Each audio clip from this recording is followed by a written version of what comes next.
Hi everyone, my name is Clarissa Lenher. I am a registered nutritionist trained in nutritional therapy based in London. You can connect with me on my Instagram handle Clarissa Lenher Nutrition and on my website clarissalenher.com. And I'm super thrilled to be here talking to you guys and sharing my top tips on how to be a little bit kinder to yourself during this lockdown 2.0 when it comes to nutrition. And so I'm going to share some of my top tips that I use in my clinical practice, that I use with myself, that I try to share on social platforms to really help people navigate this confusing and sort of bizarre time that we are going through. So the first thing that I wanted to talk about is snacking. Lots of people ask me all the time, when I'm working from home, I'm snacking a lot, I'm grazing, I'm going to the kitchen a lot more. How do I navigate this effectively? Is it bad? Is it good? What does it mean?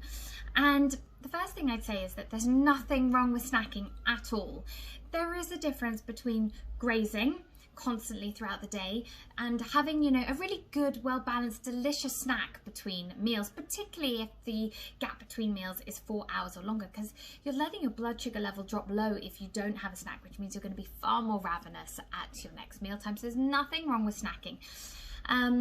However, if you are noticing that you are grazing a lot, I would really look at your plates. Make sure that you've got enough protein on there and enough fat to make sure you feel really satiated and full, so that you don't sort of feel that need for snacking. And we should be going for a palm for women or a palm and a half for men of protein, and a good thumb to 2 thumbs of fat to be able to sort of really tide us over and make sure that we're not grazing.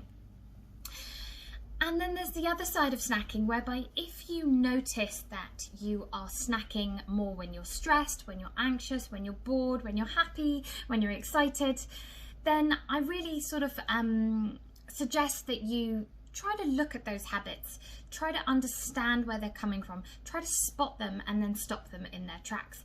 Because this routine habit formation then can lead to you snacking constantly all the time, which is going to lead to potential health concerns, weight gain. You might feel a slight element of guilt or upset. So we do want to stop that kind of habit snacking as much as we possibly can. So first up, ask yourself every time you reach for a snack, am I hungry, or am I reaching for this snack for something else? Am I bored, procrastinated, stressed with a colleague over Zoom, anything like that? And notice that. And then say, okay, well, if you're not eating for hunger, then say, okay, well, what else can I do to nourish myself or make myself feel better, or, to sort of stop this bridge routine that you've created from having habits. And my advice would be is pick something else that brings you joy, or that is a form of self-care. So whether that's going for a nice walk around the block, calling a friend, doing a meditation, reading a chapter out of a book, even if you have a little bit of a time, having a football, something like that. Anything that isn't sort of related to food could be a nice replacement, and replacing a habit with a habit is far easier than introducing a new habit. So that would be my sort of go-to when it comes to snacking. And I think the other thing to be mindful of is that, there is a difference between eating a whole bar of chocolate and, having a snack that's maybe some dark chocolate with a little bit of almond butter and some dates, or, some banana slices with nut butter and some cacao nibs, something like that. And whenever I think of cacao, I always think of Lou. So she loves a good hot cacao to drink. So I would think about some healthy snacks, and, you can head over to my Instagram page. I always sharing lots of healthy snacks to have in the afternoon. Particularly on a Monday, I share my snack of the week. And this week it was dark chocolate covered chickpeas, which is like a really protein, fiber rich, low sugar, delicious, crunchy snack as a replacement to biscuits.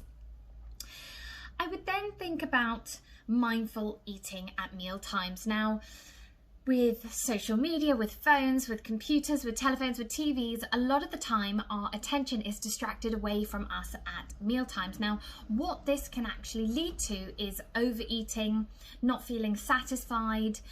You might have digestive upset. So we want to try to reduce these sort of digital stimulations, particularly at meal times whenever possible.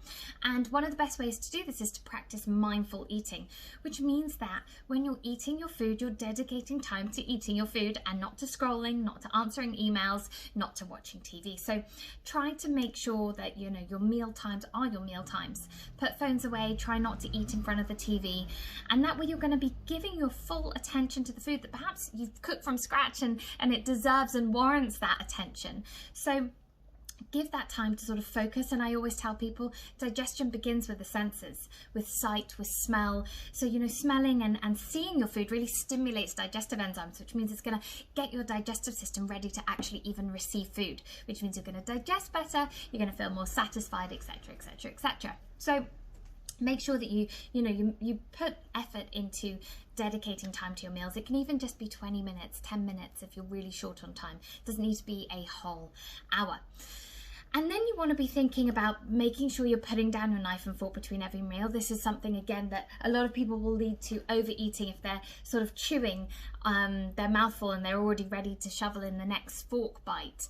And again, that's going to lead to overeating. You're not going to allow your digestive system to fully work its way. And also we're not chewing, which again is another really important part of the digestive process. So I do recommend, again, another thing to help you slow down at meal times is to put that knife and fork down on the table. And other sort of approaches when we're thinking about being a little bit kinder to ourselves is it's fantastic to be able to cook well-balanced meals and meals from scratch, particularly if we perhaps have a little bit more time, we have that commute to repurpose that we're no longer doing. However, there is something to say about the fact that some of us are cooking a minimum of 21 meals a week, myself included, in the kitchen. And then for those of you who have little ones at home, you might have people with different dietary requirements in the house, you might have fussy husbands. Then you're actually cooking, you know, you could be cooking 42 meals a week, and that's a lot of time and a lot of energy spent in the kitchen. So one of my top tips that you potentially can take advantage of during this period of time is to actually incorporate batch cooking, or I like the idea of cooking once but eating thrice. So cook one meal and have it at 3 different separate occasions. And you know, there's a thing about, you know, you can make dressings, you can make sort of sprinkles of spices, things like that to differentiate flavors from a meal that you've made. So say if you've made a tray bake with roast chicken and veggies, the dressing absolutely makes it. So, you know, have a different dressing each time you have it if you're worried about being slightly bored, or you can batch cook and freeze in portions in the freezer. But that cooking once and eating 3 times saves you a lot more energy. Means you get to eat nourishing meals, it's more cost effective, but it gives you a little bit of extra time to do something for your own self-care, which is going to be, you know, anything from having a lovely warm bath, reading a good book, going for a walk, being creative, maybe mindfully baking in the kitchen, which leads me nicely on to try to use cooking when you can, because I think a lot of the time we run into the kitchen, we're like, I gotta cook all these things and put these spices in, and everyone's hungry and I'm hungry. But actually, if you can dedicate time, because we don't normally put time in the diary to cook, dedicate time once a week to actually cooking something really creative and beautiful and nourishing, and you're actually going to feel really good about cooking that thing, and it's a creative outlet. And I really love the process of mindful baking. So you're baking and you're actually not distracted by anything else. You're smelling the flavors, you're listening to the sounds of the, you know, the bananas being mushed, you're feeling the heat from the oven, whatever it might be. But that period of time that you can dedicate to cooking something really delicious and nourishing can also be very meditative and creative. So I hope you guys feel inspired by some of my sort of kind and nourishing approaches to nutrition during this time. And please do connect with me. I'm always sharing tips, tricks, recipes, and the rest of it on my social media handle. And I wish you guys to take care and keep well. Thanks for having me.